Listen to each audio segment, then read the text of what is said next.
Are you the type of person that gets upset when there's a differing of opinion?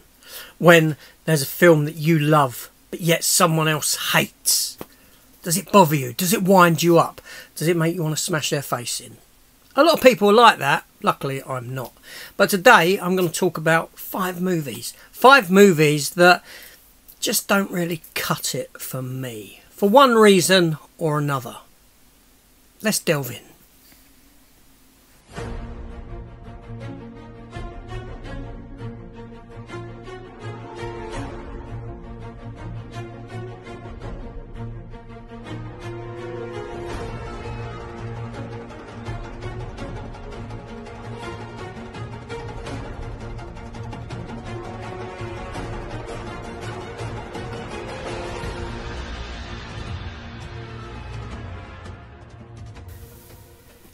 So ladies and gentlemen, welcome back to the channel. Now before I begin, hit the subscribe button if you're not already subscribed, and why not? But yeah, so I've compiled a list of 5 movies. 5 movies that, to be honest, don't really do it for me. But these are films that other people love. They like them. Now I know in the thumbnail I say films that I hate. Okay, that's a bit of an exaggeration. That's just to get you to click on the video. Okay, I admit it. I admit it here. So, but these are 5 films that, for varying reason, I don't see as grand as what other people do. Now, I know that this kind of thing does cause a lot of stir. And just remember, this is just for fun. One day, we're all going to be dead. So none of it really matters after all. But yeah, so I've seen a lot of people in the community, in the comments messages, and in groups, they get upset if your opinion on something differs. Who's my favourite Batman? You know, what's your favourite James Bond film? Who's your favourite James Bond? And when your opinion says something different to someone else's opinion, fisticuffs ensue. Well, verbal fisticuffs. I've seen YouTube creators who can't take a difference of opinion, who will shut down a difference of opinion, who gets upset when you don't love the film that they love, when you don't like the item that they've bought, things like that. It's stupid, really. It's nonsense. These people need to mature somewhat, most definitely. But yeah, so I'm going to give you 5 films. 5 films that you might love, that you might rank highly in amongst your films, your list of films. For me, they just don't do anything for me, or do very little for me, or for a difference of opinion. I think they're overrated, that kind of a thing. So let us get started.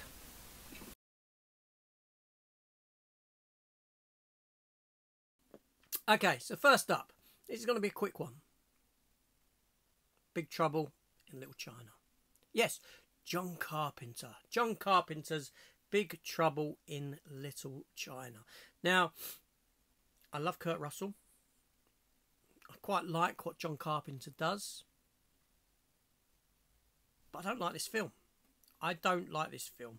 There's not very much I can say about this movie, to be honest, because, you know, I probably haven't seen this film since the days of its release. But then, it didn't work for me. It didn't work for me. Now, I love Kurt Russell. You know, I think he's fantastic. I really do. But there's something about this film that I don't want to rewatch it. I don't want to revisit it. Now, like I said, it's been a long time since I've seen this film. Maybe it's due for a re-evaluation, and maybe because I haven't seen it in nigh on 40 years, maybe there'll be something better about it for me, and I'll actually enjoy it this time around. But as I sit here talking about this now, this film here, now, all I can put my finger on for the reason, because I'm not just going to tell you I don't like a film. Obviously, I'm going to get into the reasons why. Now, I'm not big on martial arts movies. I really don't like martial arts movies at all. The sort of Asian Chinese culture that this film has in abundance is something I don't particularly find visually striking on film. I don't find it overly interesting, this sort of a thing. And it's not a knock on these people or their culture or anything like that. It's just I don't gravitate towards it. I don't see an appeal towards it. And I mean, I like Chinese food. I love Chinese food. But my point is that on film, I just don't sort of gravitate towards the martial arts genre or films that are set with that kind of a background, a sort of Asian aesthetic, Chinese martial artsy, dragons, that sort of a thing background. That's not to say there aren't films that I've got in the collection that would probably fall under that kind of category. I certainly do have a few Americanized types, but yeah, just I don't see the appeal of this movie. I really don't. But I've put this one in 5th place, or the first one I talk about, simply because I really can't say too much about it. All I know is aesthetically, the film doesn't work for me. I don't gravitate towards that sort of film, and I don't remember it overly fondly. Yeah, that's about it really for that one. So, yeah, pitchforks out. Let me know your thoughts on Big Trouble in Little China down below. Now, 4th spot, okay, and this is going to come as a surprise to no one. I've spoke about this often, is the Batman. Yes, Matt Reeves is the Batman. Okay, I'm a big comic book fan. You all know that. I like Batman. Yeah, I think he's overdone. I think there's too much of it. But this film here, for me, I don't get what people like about this movie. I really don't. It's slow, it's arduous, it's boring. Actually, the first time I watched this film, for the first 5 minutes, I thought, you know what, this looks really good. You know, the sort of rain-swept Gotham City at night time. The low-life criminals, the low-level criminals doing what they do, and the minute the Bat logo appears in the sky, they're scared. They're scared. You know, they're running scared, and they're looking into the shadows. They're seeing stuff in the shadows that potentially isn't there. I thought that was wonderful, just the fear of Batman. But you're seeing the fear of Batman striking these criminals, even though he's not about, until he is about. And then the film progressed forwards. And then we see Batman stepping into clubs in his suit. We see Batman stepping into crime scenes with a bajillion police officers around him. Remember, this is a corrupt police force. They're all stood around him. This film, the main issue with this film is that you take away the fantastical. You take away the fantastical element of Batman, and what you're left with is the ludicrous. That's it. The fantastical is taken away. You're left with the ludicrous. The ludicrousness of a man dressed as a bat. And it doesn't help that it's a stilted performance by... stifled performance by Robert Pattinson in the role. Crap. A support cast that on paper looks good. Gollum as Alfred, he weren't no good in it. Ranks very low on my list of Alfreds. You got the Bat car, you got the car scene. Oh wow, people love the car scene. They love it, it's fantastic. No, it's not. It's pretty mediocre. Why do you love it? Because there's no other action scene kicking around it. Simple as that. The film is overly long, by about half hour. In fact, the end feels tagged on. Feels tagged on. Where, you know, we get Batman having to fight Riddler cosplayers. Yeah, Riddler cosplayers. Riddler's already in prison. Should have ended there. Should have ended with the Riddler in prison. The Riddler, all his bombs going off. The realisation from Batman, well, actually I've lost this fight. He's won. He's in prison, but he's won. Sets up a great film sequel at that point. But no, we have to go into this over-the-top action cosplayer battle scene. Not a good film. That's a film I can honestly say that I don't particularly like at all. and for good reason. Other people seem to love it. I don't get it. I don't get it. I don't know why. But there we go. That's life. So, number 3. Yes, number 3 now. And we're going to talk about The Matrix. Yeah, The Matrix. Okay, I can't say that I dislike The Matrix. Matrix is an okay film. It's an okay film, obviously from the former Wachowski brothers. I don't know what they are now. But this film here, I always felt it was overrated, even from my first viewing. Yeah, it had some great special effects in it. The bullet time looked great, and that's what the film was sold on, the bullet time. I think it's a very middle of the road movie. It's enjoyable enough.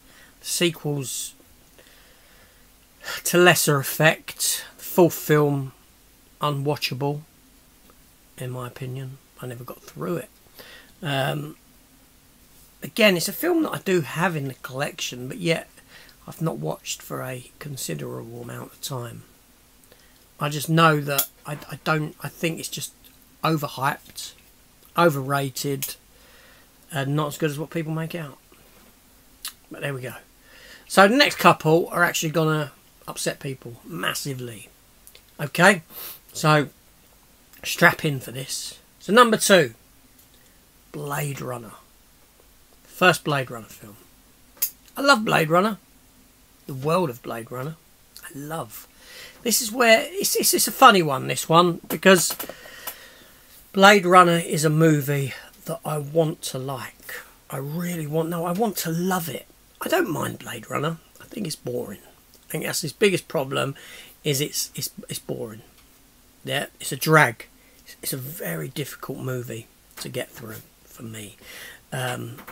I grew up on Blade Runner. My brothers loved it. Or my brother. I watched it with him. Or because of him. But I never saw the appeal. I remember having the graphic novel. In comic book, in book form. I remember having it. Now, I've tried Blade Runner over the years. Every so often, I'll put Blade Runner on. Because I'm thinking to myself, I want what other people get from this movie. But I don't. All I get is a masterclass of sending me to sleep. Works wonders for insomnia. Now, I think Blade Runner is a technical achievement of a movie. I think it looks fantastic. I think the world that it creates, the world that it builds, is superb. And I love the world that it builds. I love it aesthetically. I love the idea. I think it's a well-directed movie. You know, it's got Harrison Ford in it. It's just boring. It's got Rutger Hauer in it. What's not to like? I think it's just a boring film that's propped up by its end scene. Now, could you imagine Blade Runner and you don't have the scene on the rooftop afterwards when Rutger Hauer saves Deckard's life, pulls him up in the rain, sits there with the dove and gives his little eulogy, for want of a better term, self-eulogy. Yeah, it's without that scene, what is the film? I think the film is propped up by that scene, much like Dirty Dancing, propped up by the dance scene song number at the end. Yeah, so Blade Runner. But the funny thing with Blade Runner is that I love 2049. I think it's a fantastic film, far better, superior than the first film. I love the animated TV show that they done, Black Lotus. I read all the comics from Titan Comics. I'm excited for, well, semi-excited for a TV series starring Michelle Yeoh. Blade Runner's one of them films. I mean, I love the world so much that I love the comics. I love the animated series. I love the sequel. But that first film, I just don't get from it what other people get from it. And I've tried many, many a time. Now, Blade Runner I do have in the collection several times because I want to love it. I just don't. I don't think it's as good as what people think. Now, like I said, before I get to number 1, right? And this one will upset a lot of people, most definitely. You know, you'll be going home crying into your soup, whatever. Just remember, it's just a bit of fun, right? Art is subjective, yeah? These are films that just don't work for me. No need to get in hissy fit about it, right?